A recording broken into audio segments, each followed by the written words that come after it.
हमने निवेदन दिया, अगर नहीं होगा तो कलेक्टर ऑफिस के अंदर हम घेराव करेंगे और जितने भी अधिकारियों को कलेक्टर ऑफिस में नहीं जाने देंगे और जितने मिनिस्टर है उनके घर के ऊपर निदर्शन करेंगे। औरंगाबाद के अंदर 2 दिन से जो बारिश हो रही थी, लोगों के घर डूब गए, लोगों को खाने पीने की व्यवस्था नहीं है और लोगों को मदद करने के वास्ते कलेक्टर ऑफिस में कलेक्टर साहब को निवेदन दिया गया और मांग की गई लोगों को खाने पीने की व्यवस्था किया जाए और जो लोगों के घर डूब गए उनको पूरी मदद किया जाए। सिल्लोड भागामध्ये जी अतिवृष्टी झालेली आहे आणि ढगफुटी सुद्धा तिथे झालेली आहे, त्यामुळे तिथे जे काही नुकसान झालेलं आहे त्या नुकसानाच्या संदर्भात त्या नुकसान झालेल्या शेतकऱ्यांना आणि तिथे राहणाऱ्या लोकांना त्यांना तात्काळ शासनाकडून मदत देण्यात यावी यासाठी आज आम्ही जिल्हाधिकारी कार्यालयामध्ये येऊन एक निवेदन दिलेलं आहे।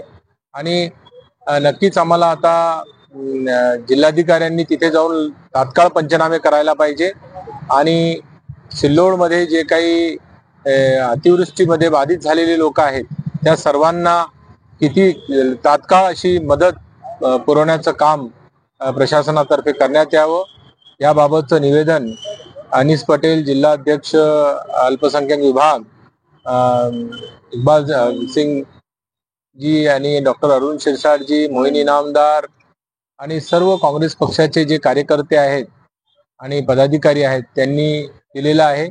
आणि आम्हाला जरूर अपेक्षा आहे की तात्काळ जिल्हाधिकारी महोदय याच्यावर कार्यवाही करतील आणि त्या लोकांना मदत देण्याचं काम करतील।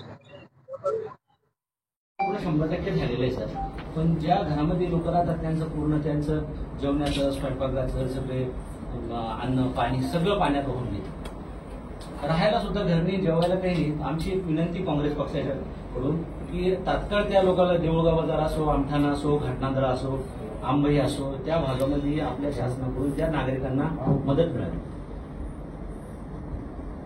सकाळी 10:30 वाजताच सर्व तहसीलदार बीडीओ तालुका अधिकारी यांची मीटिंग घेतली ऑनलाईन। ताबडतोब जा, पंचनामे करा, त्यांच्या घरात पाणी घुसलं त्यांचे पंचनामे करून त्यांना तात्काळ मदत द्या। शेतीचे पैसे यायला वेळ लागते। हा, ते शेतीचं तर नुकसान आहे, पण शेती उशिरा जरी आली तर काही अडचण नाही, पण त्या नागरिकांना समजा उपाशी राहण्याची वेळ आलेली आहे, म्हणजे त्यांना काही स्वयंपाक करायला सुद्धा त्यांचा गॅस सिलेंडर स्वयंपाक करण्याचं पूर्ण साहित्य पाण्यात वाहून गेलं, डुबून गेलं। तर असे म्हणजे सर गावाचे गाव आहे, म्हणजे एक पर्टिक्युलर 1-2 घरं नाही।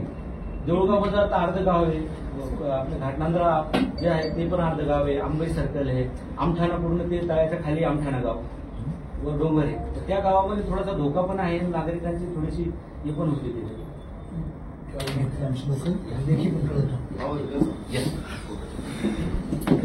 या रमण साहेब, सुधीर साहेब, आम्ही